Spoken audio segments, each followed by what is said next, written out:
Hi, everyone, and welcome to the Path to Better A1C podcast. I'm your host, Jenny Pena, and this is episode 6. Today, we're diving into a topic that so many of us need to hear: how to balance between work, life, and health, and why neglecting that balance can seriously impact your blood sugar, your A1C levels, and your overall well being. And how challenging it can be to balance all of that when you're a busy entrepreneur, a business professional, a busy mom. I mean, we all have different types of responsibilities that can pull you at different directions, and it can be very hard sometimes to balance it all. So, today we're going to talk about that. Now, as someone who has spent years in management in the finance industry, now starting my own business, now with a podcast, juggling a growing list of responsibilities, I personally know exactly how hard it can be to prioritize yourself. Then add that to being a parent, a sister, a brother, a daughter, a son, a husband, and wife. Um, it can all feel nearly impossible. But here's what I've learned the hard way: that when you put yourself last, it's not just your productivity or the relationships that take a hit, your health takes the brunt of it. Stress, lack of sleep, poor nutrition, skipping your own self care activities, all this can lead to serious health issues. And one of it is prediabetes, insulin resistance, and even developing type 2 diabetes. Now, today I'm going to be sharing a little bit about my own personal journey to finding balance as a busy professional and business owner, how stress can affect your blood sugar and create that burned out feeling and a negative impact in your long term health, and also tools and strategies and tips, as I always try to do, just to help you reclaim your balance and prioritize yourself without sacrificing success. So let's get into it. Now, the first topic that I want to discuss is how does impact in stress and burnout, how does that even connect to blood sugar? And a lot of my clients, they focus so much on the exercise and the nutrition, which are great areas to work on when you're trying to balance your A1C and deal with higher levels of like fluctuating blood sugar levels and all of that. But it's hard for them to see that sleep and stress can actually impact your blood sugars. Now, I would love to go over the science behind it, how it affects your body. So, when you're stressed, whether it's from family, friends, work, your own internal pressure, trying to do it all, no matter what the stressor is, if there is elevated stress, your body releases cortisol. This stress hormone is great for short term survival. Like, it has a function, it keeps you safe. When you're in danger, your body creates that cortisol so you are alert. You are in defense, right? Like, you are attentive. And again, it's great for short term survival. Your cortisol levels raise in the morning so that you can wake up from sleep, right? But when it's constantly elevated, it just has a extremely negative impact in your overall health. Cortisol raises your blood sugars so that you can get that quick energy, right? Like, you get that rush so that you can react quick. And that's where the glucose levels in your blood take into like a very interesting role in all of this. It's for quick energy. Now, over time, if your stress becomes chronic, your blood sugar is going to stay elevated, and then that leads into insulin resistance and increased risk for prediabetes. And it could even end up being that you develop type 2 diabetes. just with the stress. Now, poor sleep compounds this problem, right? It creates like a double effect to it because one bad night might not feel like a big deal, but research shows that consistent sleep deprivation actually increases your insulin resistance, even if you're otherwise healthy. And let's not even forget the vicious cycle that this creates. When you're stressed, you might skip meals. Typically, you're feeling tired. So, guess what you're going to do? You're going to try to grab what is easiest, and your body is going to crave what gives quick energy, which is what? Carbs, which turn into glucose very quickly in your blood. So typically that's what happens when you're craving that is easiest is your body's way of trying to catch up and get that energy. Now this causes blood sugar spikes and crashes, leaving you feel worse, and the cycle just repeats. So, did you see the importance? And that's why, even in my signature program, yes, I focus on nutrition and teaching you how to eat and balance your macros and all that amazing stuff and how to incorporate movement. And in last episode, I actually talked about how even 5 minutes uh, can actually create a positive impact. So I understand that, but if you're doing all of that and you're not addressing the stress and the sleep, it may still kind of net out and not really give you the benefits. So let's talk about how that impacted me. So I was diagnosed with prediabetes when I was in my 20s.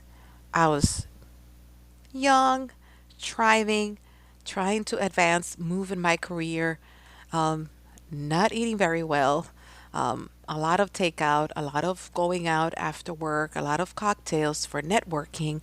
Um, there was no balance in my life, and that caused even as I was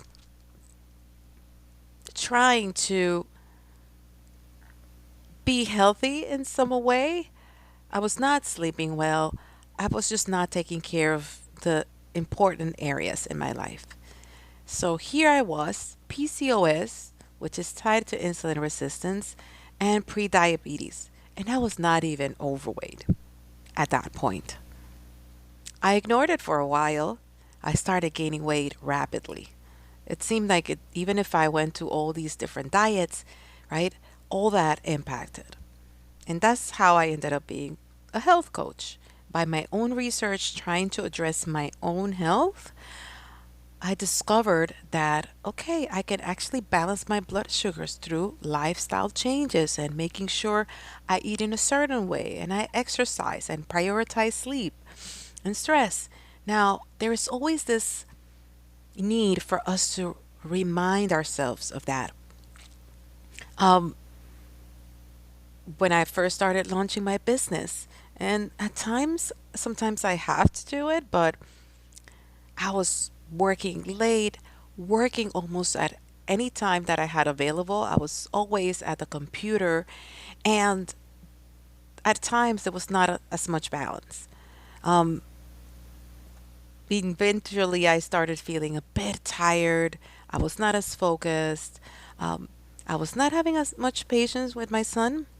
And then one day, um, he was trying to pull me to either show me something, and I turned around and I'm like, I'm sorry, I'm busy now.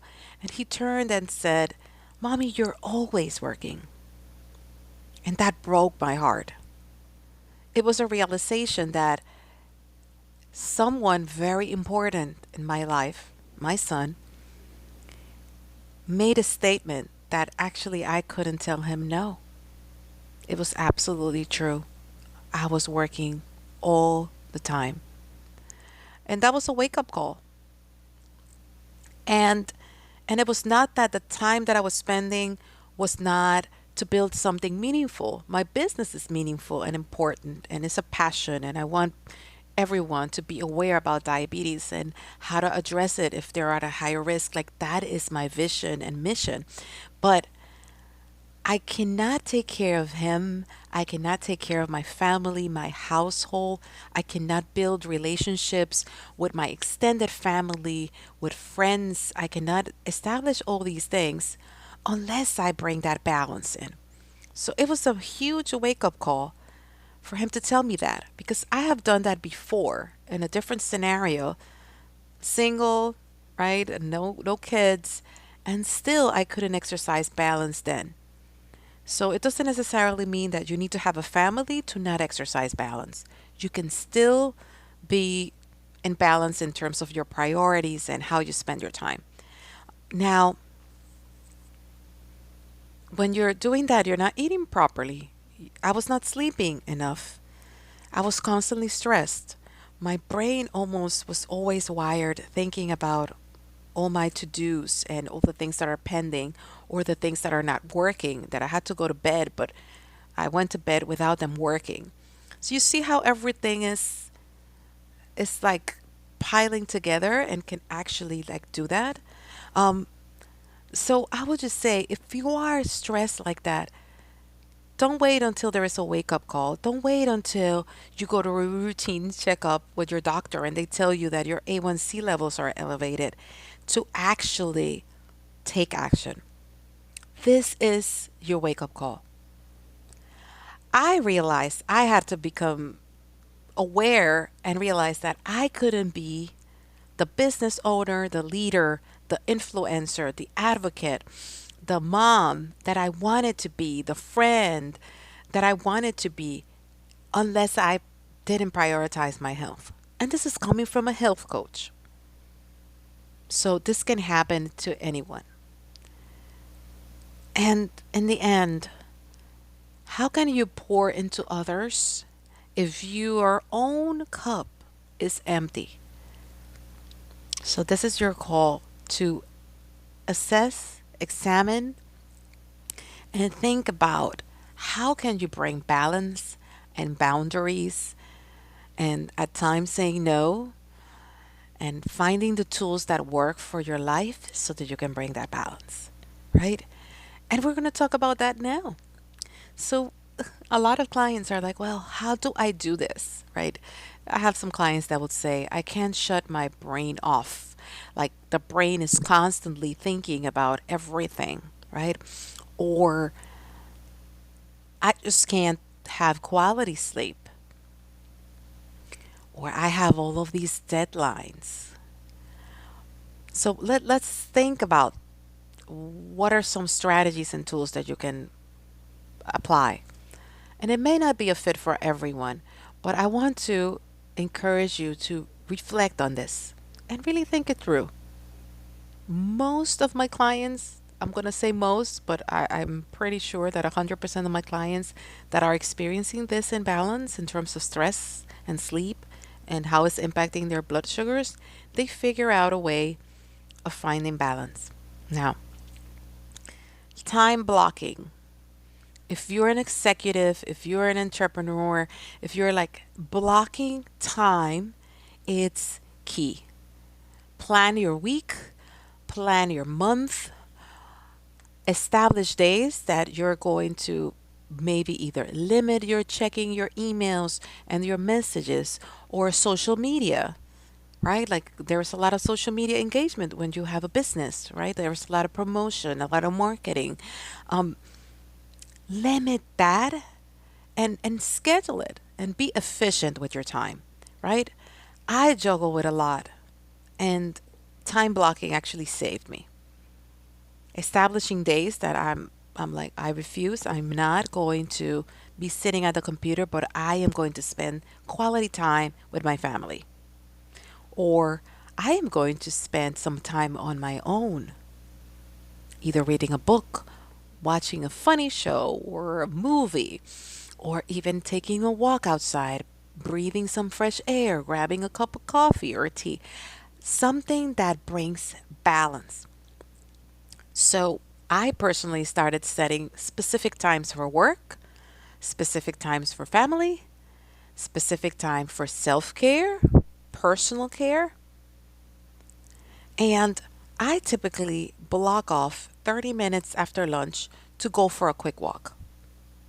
And if by any chance I cannot take that walk, I'll try to schedule it depending on my calendar and my obligations. I make sure those 30 minutes are spent walking and doing some sort of movement and not multitasking. Just walking and being and enjoying nature if it's outside, maybe enjoying music if it is indoors, but I block that. Not only lowers my blood sugar, but it clears my mind. And you will actually be more productive when you do that. The other thing that actually helps tremendously is meal planning. And I know that we talked about sleep and stress, and you must be thinking, why are we talking about food now? Well, when you're stressed, if you don't have the right options of snacks, the foods that you can somewhat put together very quickly, that actually support stable blood sugar in your levels, and you don't have all of that, guess what happens? I used to grab whatever was convenient. And again, we already discussed that. When you're tired and you're hungry and you just need something now, you're not going to be thinking about non-starchy vegetables or something that is more balanced. You're going to think about the high carb things that will give you that quick energy that your body's craving.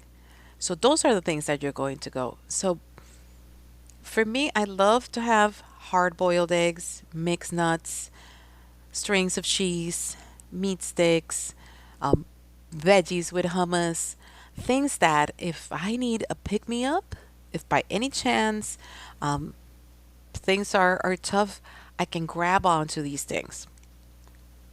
And I make sure I have maybe some soups that are frozen that I can put in the microwave and warm them up, or put them in the stovetop and warm them up. Things that are very easily to mix. Having items that you can actually quickly put into a stir fry, that is like my lifesaver if you're having a long day and you're doing this, and these are things that actually warm up pretty well for leftovers. So think about these things. Think about, okay, what are some things that I should have in hand so that you can keep your blood sugar levels stable? Now, there are other techniques that you can use in terms of stress. Meditation can be a game changer. It helps train your mind to focus, to acknowledge the thoughts, but learning to put them aside. And even just 5 minutes a day helps.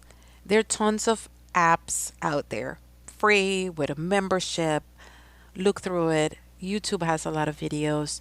Um, it all depends on your style. So I would say explore first, or if you are have the ability to use a trial for an app, do that and see if it fits you.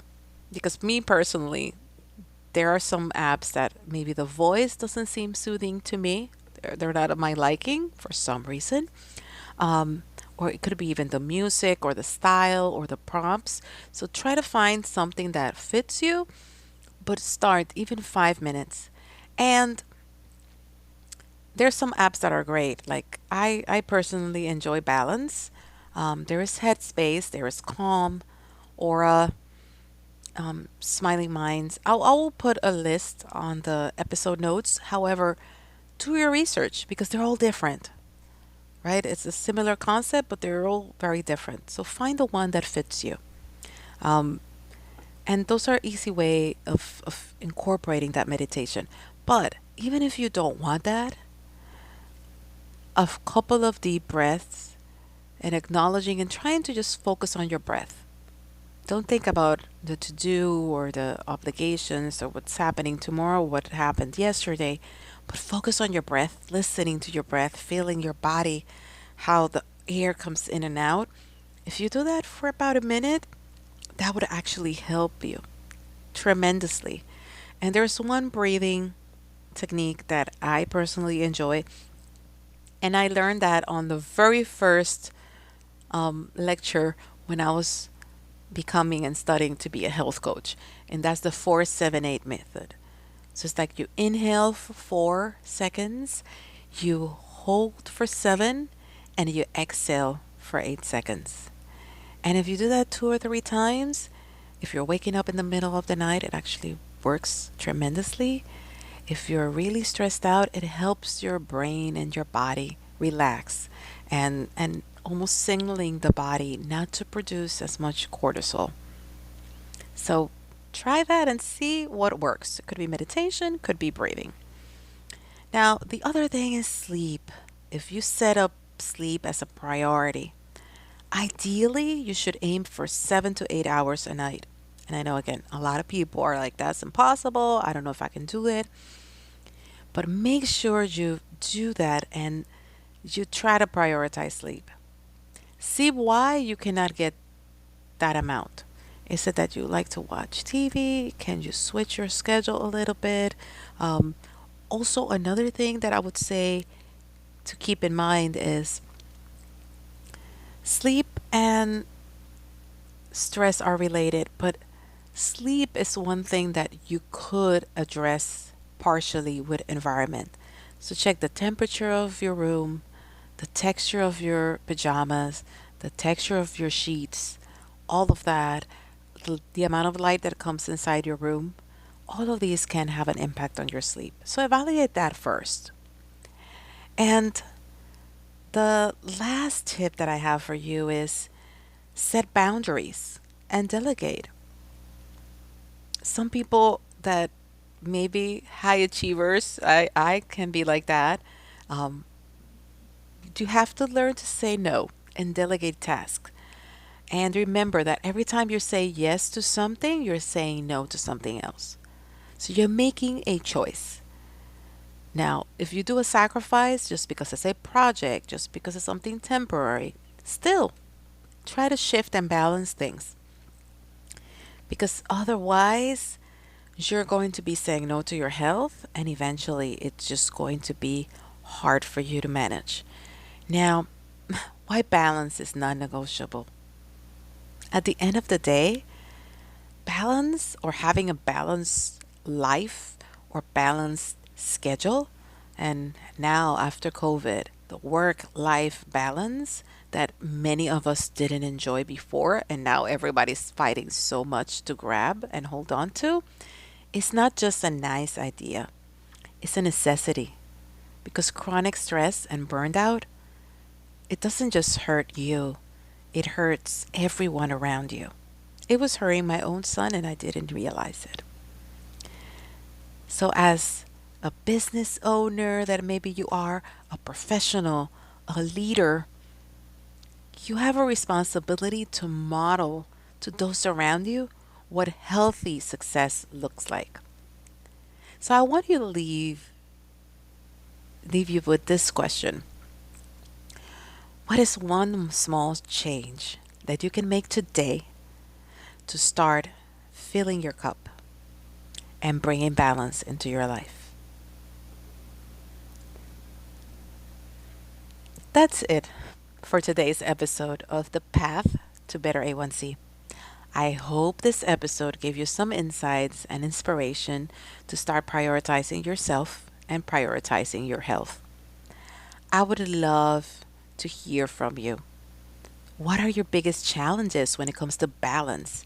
What tools or strategies are working for you? Let's continue the conversation. So, all my information is in the episode guide.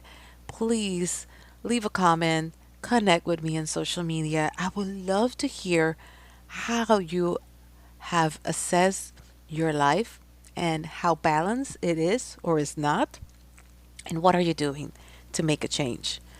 Don't forget to subscribe so you don't miss any future episodes that I always try to fill them with practical tips for lowering your blood sugar, preventing diabetes, and living a balanced, thriving life.